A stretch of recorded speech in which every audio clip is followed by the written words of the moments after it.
अब आपको ये बात तो पता है कि जितने भी हमारे पास मॉलिक्यूलर एटॉमिक ऑर्बिटल्स हों, number of molecular orbitals is always equal to the atomic orbitals which are overlapping. जितने कंबाइन करते हैं ना उतने ही हमारे पास मॉलिक्यूलर ऑर्बिटल्स बनते हैं, यानी नंबर दोनों का बराबर होगा।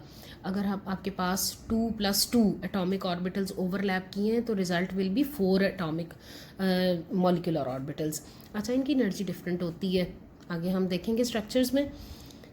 हमारे पास 3 तरह के मॉलिक्यूलर ऑर्बिटल्स बनते हैं।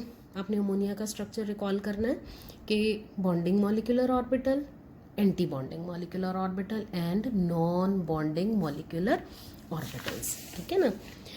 अब हम ऑर्गेनिक में के हवाले से जो एग्जांपल डिस्कस करेंगे, molecular orbital theory is demonstrated with the help of 3 examples here. सबसे पहले आता है इसमें allylic system, allyl radical. Allyl radical क्या होता है, नया नाम है आपके लिए। विनाइल सुना हुआ होगा आपने। विनाइल क्या है? Vinyl radical is the one in which the carbon carbon double bond is present in the two carbon among the two carbons, और कार्बन कार्बन डबल बॉन्ड जो है it is directly attach to the R alkyl side chain, ठीक है ना। ये देखें, ये है हमारा विनाइल रेडिकल, ठीक है ना।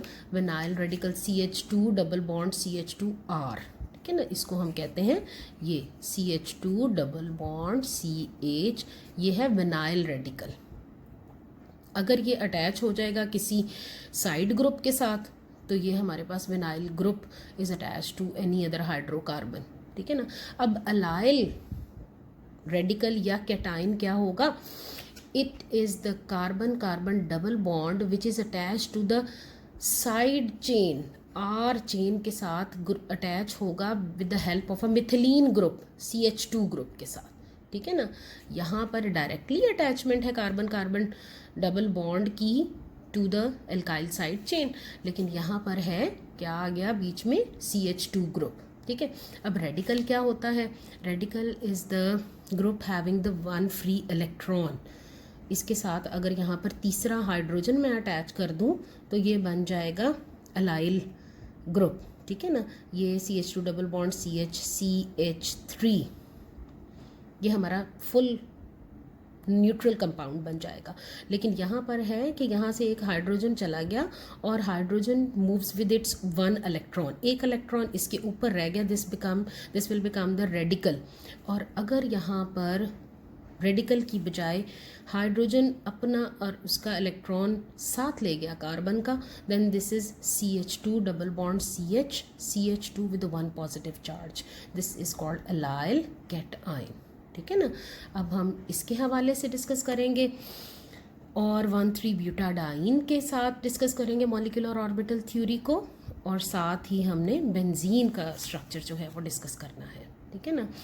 अब अलाइल रेडिकल सबसे पहले हम देखते हैं। अलाइल रेडिकल में है हमारे पास 3 carbons, all of the 3 carbons they are sp2 hybrid, ठीक है ना, and they are attach to each carbon.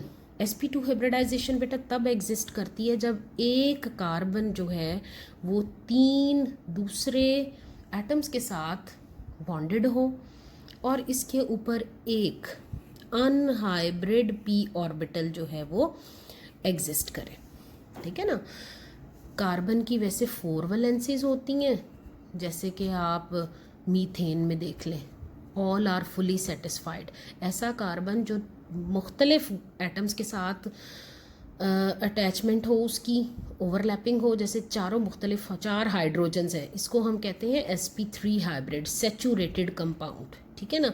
और sp2 और sp3 for saturated compound, sp2 और sp हाइब्रिडाइजेशन होती है for when the carbon is unsaturated. Unsaturated means forming the double bond और triple bonds, ठीक है ना। यहाँ पर कार्बन के 2 बॉन्ड्स जो हैं वो दो उसके डिफरेंट एलिमेंट्स के साथ होंगे। लेकिन यहाँ पर देखिए ना, ये जो एक अनहाइब्रिड p ऑर्बिटल होगा it has some other way of overlapping. यहाँ सिग्मा बॉन्ड्स होंगे ये 3 कार्बन के, और ये जो पार्शली फिल्ड पी ऑर्बिटल होगा ये दूसरे कार्बन के साथ ओवरलैप करेगा ऐसे and forms a pi bond, ठीक है ना। बाकी कार्बन के सारे सिग्मा बॉन्ड्स होंगे, लेकिन यहाँ कार्बन जो डबल बॉन्ड में बनाएगा, जो sp2 हाइब्रिड कार्बन होगा वो डबल बॉन्ड बनाएगा और उसमें पाई बॉन्ड एग्जिस्ट करता है, ठीक है ना। तो यहाँ कार्बन और कार्बन की क्या हो गई, sp2 ओवरलैप होगा, और कार्बन और हाइड्रोजन का ओवरलैप क्या होगा, यहाँ अगर हाइड्रोजन अटैच है तो ये sp2 हाइब्रिड है कार्बन का ऑर्बिटल, और यहाँ से ये हाइड्रोजन के पास 1s एग्जिस्ट करता है, sp2 1s। अब यहाँ पे ये कॉन्जुगेटेड सिस्टम कैसे हम इसको मॉलिक्यूलर ऑर्बिटल्स इसके एक्सप्लेन करते हैं। हिब्रिडाइजेशन के नतीजे में आपको समझ आया कि ये कार्बन और कार्बन जो है ये किस तरह से ओवरलैप करेंगे। सिग्मा बॉन्ड्स हैं 3 और एक इसका पाई बॉन्ड है। अब हम ये समझेंगे कि पाई बॉन्ड बनेगा कैसे, मॉलिक्यूलर ऑर्बिटल कैसे बनेंगे, ठीक है ना। अब यहाँ पर हमारे पास है हर कार्बन sp2 हाइब्रिड हो गया, और हर कार्बन के पास एक अनहिब्रिडाइज्ड पार्शियली फिल्ड p ऑर्बिटल है जिसमें एक इलेक्ट्रॉन मौजूद है। तमाम कार्बन्स और तमाम hydrogens they lie in one plane, all hydrogens and all carbons they lie in one plane and the p orbitals are parallel,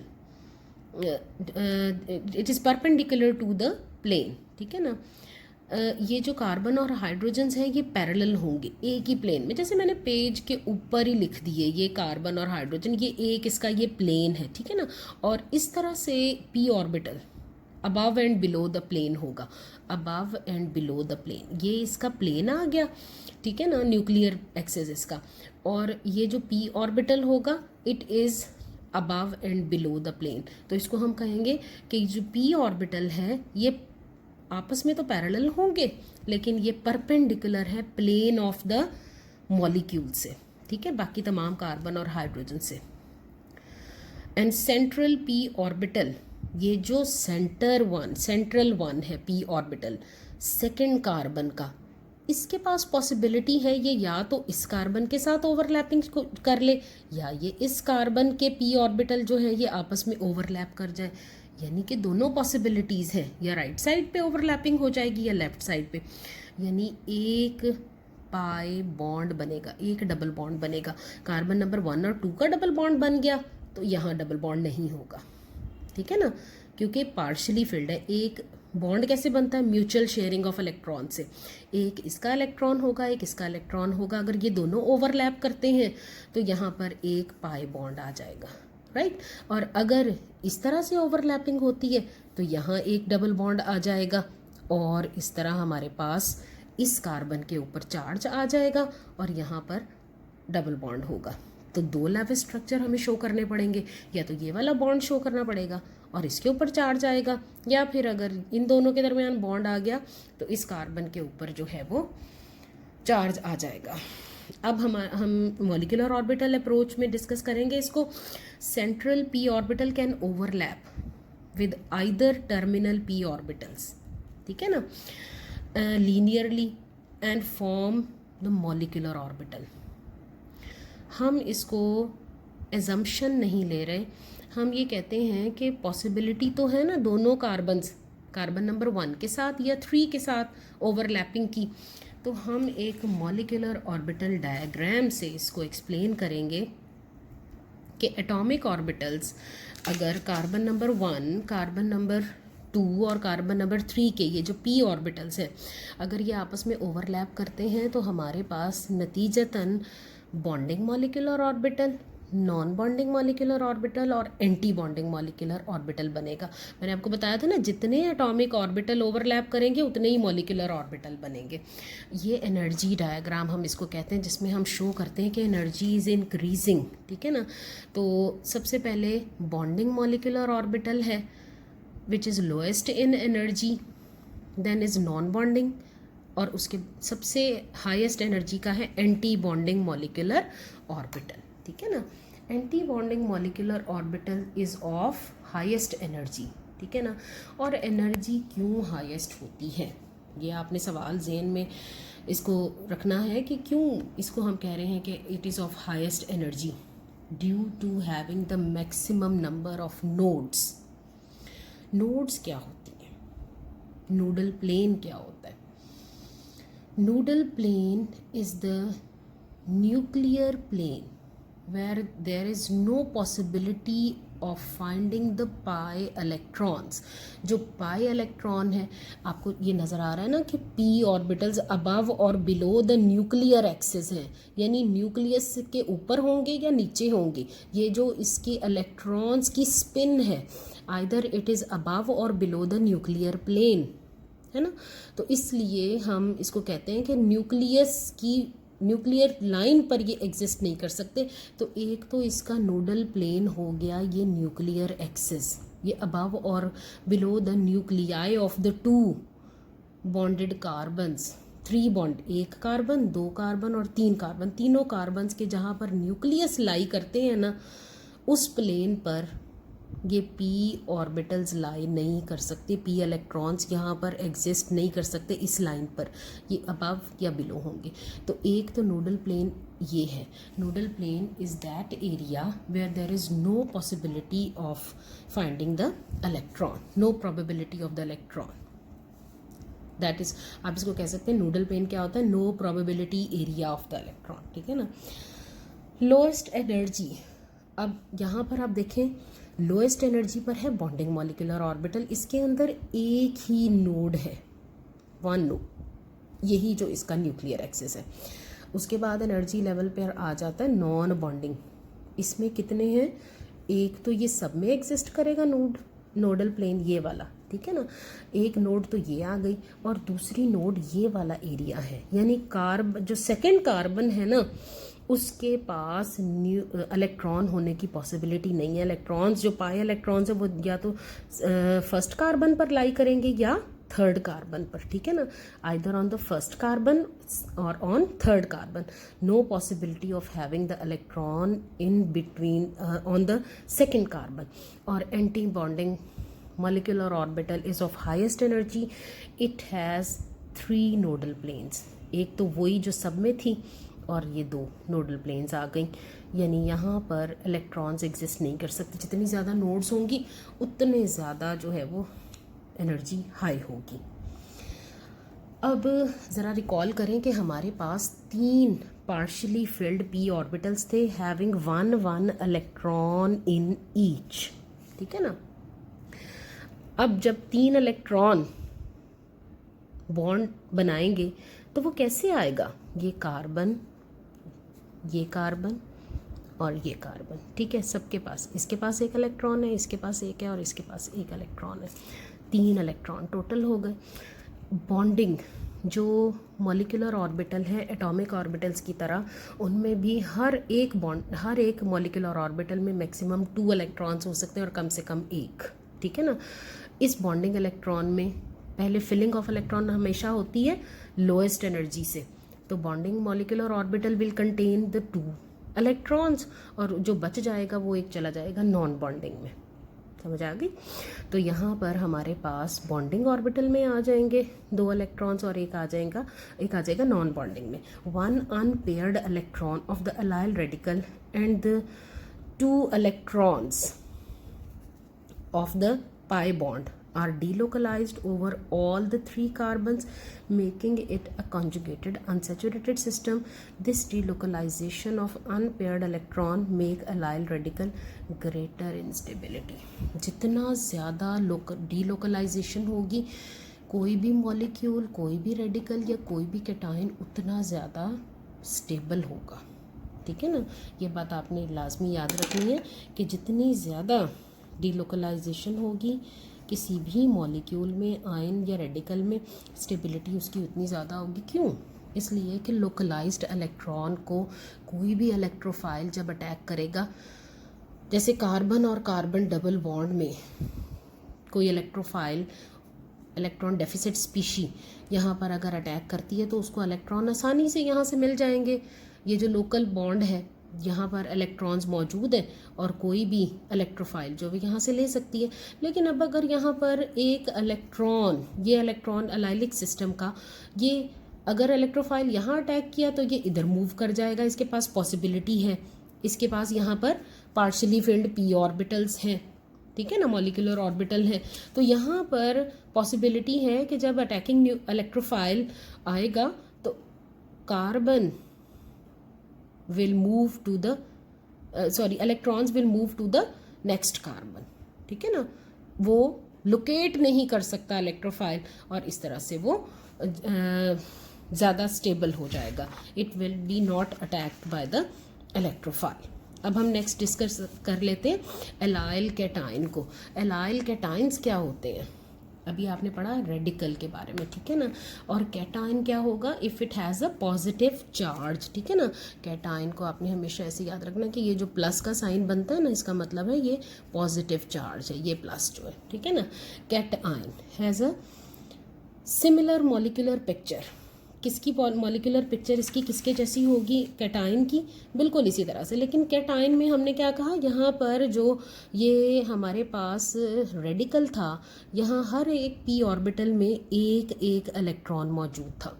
लेकिन यहाँ हमारे पास जो रेडिकल बनेगा उसमें एक एक इलेक्ट्रॉन होगा, और जो कैटाइन बनेगा यहाँ पर हमारे पास एक कार्बन डेफिसिट होगा, ओनली 2 इलेक्ट्रॉन्स आर प्रेजेंट। और वो दोनों इलेक्ट्रॉन्स इसी पिक्चर में, ठीक है ना, यही पिक्चर होगी उसकी। बस यहाँ पर क्या फ़र्क होगा कि यहाँ हमारे पास 3 इलेक्ट्रॉन है, लेकिन यहाँ हमारे पास रेडिकल में होंगे only 2 electrons, and 2 will lie in the bonding orbital, ठीक है ना। कहाँ लाई करेंगे? वो बॉन्डिंग मॉलिक्यूलर ऑर्बिटल में। So allyl cation, it has a similar molecular diagram for the 2p electrons occupying the lowest energy bonding molecular orbital. The electrons are attracted by the 3 nuclei rather than the 2. Allyl cation के जो pi electrons हैं ये 3 nuclei के attraction में हैं, 2 की नहीं। अगर 2 में होते तो हम इसको कहते हैं कि लोकलाइज सिस्टम है। इसी वजह से एलाइल कैटाइन के स्पेशल स्टेबिलिटी है। इस पे क्वेश्चन आ सकता है कि एलाइल कैटाइन जो है वो क्यों ज़्यादा स्टेबल होता है as compare to the vinyl cation. तो इसलिए कि यहाँ पर डीलोकलाइजेशन है, और डीलोकलाइजेशन क्यों है? क्योंकि ये जो इलेक्ट्रॉन्स हैं 2, they are delocalized, they can move on the 3 nuclei, they are they can move on the 3 carbons. So allyl cation they have the special stability. अच्छा, अब जो दूसरी एग्जांपल है हमने वो डिस्कस करनी है मॉलिक्यूलर ऑर्बिटल पिक्चर 1,3-ब्यूटाडाइन की। 1,3-ब्यूटाडाइन में अब देखें कि हमारे पास 4 कार्बन्स हैं, ठीक है ना। We have 4 carbons, 1 2 3 4, and all of them they have sigma framework, carbon और कार्बन और हाइड्रोजन्स का, इसको हम कहते हैं सिग्मा बॉन्ड बने, ये सिग्मा फ्रेमवर्क है। और इन चारों कार्बन्स के पास एक एक अनहाइब्रिड पी ऑर्बिटल है, partially filled unhybrid p orbital, और वो कहाँ पर है? It is perpendicular to the plane of the sigma framework, ठीक है ना। All carbons are sp2 hybrid, इसकी प्रॉपर्टीज़ वही हैं, sp2 हिब्रिडाइजेशन होगी। कार्बन कार्बन बॉन्ड जो है वो sp2 ओवरलैप के नतीजे में बना है। देखिए बेटा, जब sp2 हिब्रिडाइजेशन होती है ना, sp2 एक s और 2 p, तो नतीजे में बनते हैं 3 sp2। वैसे तो कार्बन के पास हिब्रिडाइजेशन में मैक्सिमम इन्वॉल्व हो सकते हैं ना, 1 s और 3 p, लेकिन यहाँ इन्वॉल्व हो रहे हैं 1 s और 2 p, ठीक है ना। तो एक जो p बच जाएगा वो अनहाइब्रिड रह जाएगा, and it will become perpendicular to the plane of the hybridised orbital. तो all the atoms they lie in a single plane, और जो p ऑर्बिटल अनहाइब्रिडाइज्ड होगा वो परपेंडिकुलर टू द प्लेन होगा। हर एक के पास जो एक एक इलेक्ट्रॉन है, हर एक p ऑर्बिटल के पास जो एक एक इलेक्ट्रॉन है वो कहाँ दे will overlap and form the bonding molecular orbitals. Atomic orbitals will overlap to form the bonding molecular orbitals और 4 atomic orbitals overlap कर रहे हैं तो हमारे पास 1 2 3 4 ही molecular orbital बनेंगे। और ये एनर्जी डायग्राम में आपको नज़र आ रहा है कि पाई 1 और पाई 2 ये हैं bonding molecular orbitals. Maximum 4 electron हैं, 1 2 3 4, ये दोनों आ जाएंगे बॉन्डिंग मॉलिक्यूलर ऑर्बिटल्स में। और इसके जो anti bonding higher in energy होंगे, क्यों एनर्जी हाई है? Due to having the greater number of nodes, है ना। जैसे मैंने आपको एलाइल सिस्टम में बताया, यहाँ पर देखें बॉन्डिंग मॉलिक्यूलर ऑर्बिटल, इसमें जो लोएस्ट एनर्जी वाला उसमें तो एक ही नोडल प्लेन है न्यूक्लियर एक्सिस वाला, और यहाँ पर हैं ये 2 नोड्स। बाकी थर्ड और फोर्थ में नंबर ऑफ नोड ज़्यादा हो जाएंगे, so they will have higher energy and they will contain no electrons. Electron fill कर देंगे, बचेगा कोई नहीं, चारों इलेक्ट्रॉन्स जो हैं वो कहाँ आ जाएंगे? बॉन्डिंग मॉलिक्यूलर ऑर्बिटल में। अच्छा, कॉन्जुगेटेड सिस्टम, वही बात जो मैंने आपको ऊपर बताई थी, रेडिकल्स और कैटाइन में conjugated systems they are more stable than the isolated dienes. ठीक है, आइसोलेटेड डाइन्स की निस्बत जो कॉन्जुगेटेड सिस्टम्स हैं, due to the delocalization of the pi electrons, ये ज़्यादा स्टेबल होते हैं। आइसोलेटेड डाइन्स, ये जो 1,3 ब्यूटाडाइन है, वही बात मैं आपको समझाऊं कि यहाँ पर अगर इलेक्ट्रोफाइल अटैक करता है on this pair of electron, हमेशा इलेक्ट्रोफाइल जो है ना उसको इजीली अवेलेबल इलेक्ट्रॉन्स होते हैं पाई बॉन्डिंग के। तो यहाँ अगर कोई आइसोलेटेड डाइन उसको कहते हैं कि जब ऑल्टरनेट ना हो और डबल और सिंगल बॉन्ड ऑल्टरनेट ना हो और ऐसे डबल बॉन्ड हो जो एक ही जगह पर फिक्स हो, आइसोलेटेड हो, तो वहाँ पर इलेक्ट्रोफाइल का अटैक होगा और इलेक्ट्रॉन्स इजीली अवेलेबल हो जाएंगे। लेकिन यहाँ पर 1,3 ब्यूटाडाइन में it alternates with the single bond, तो अगर यहाँ पर अटैक होगा तो डबल बॉन्ड जो है वो इधर इसके इलेक्ट्रॉन्स मूव कर जाएंगे, यहाँ पर चार्ज आ जाएगा। ठीक है ना, इसका जो स्ट्रक्चर है उसको हम यूं भी लिख सकते हैं, दूसरा लेविस स्ट्रक्चर सीवो और रेजोनेंस में मैं आपको दोबारा समझा दूंगी। तो इसका जो लेविस स्ट्रक्चर है वो ये भी हो सकता है, plus CH double bond CH। ठीक है ना, इस तरह से ये मूवमेंट ऑफ इलेक्ट्रॉन से इसका ये लेविस स्ट्रक्चर हो जाएगा और यहाँ पर इस कार्बन पर आ जाएगा नेगेटिव चार्ज। ठीक है ना। Now the last but not the least example of the ringed hydrocarbon benzene.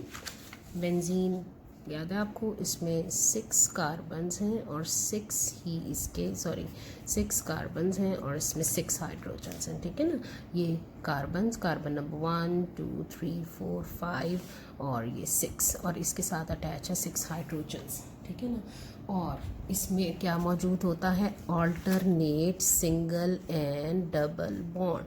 Carbon की 4 वैलेंसी फुलफिल करने के लिए यहाँ पर हम इसको इस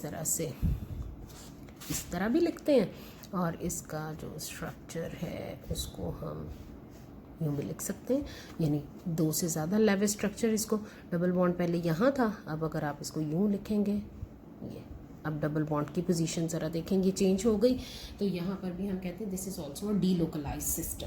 कार्बन में हर कार्बन जो है, इस बेंजीन में 6 carbons, all of them they are sp2 hybrid having one partially filled p orbital on each carbon।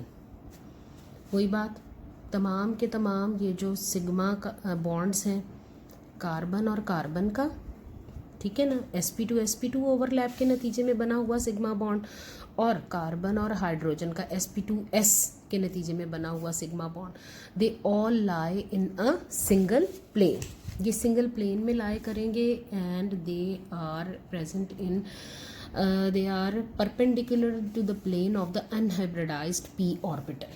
अच्छा, अब ये जो 6 p ऑर्बिटल्स हैं they will overlap, 6 atomic orbitals will overlap to form 6 molecular orbitals, ठीक है ना।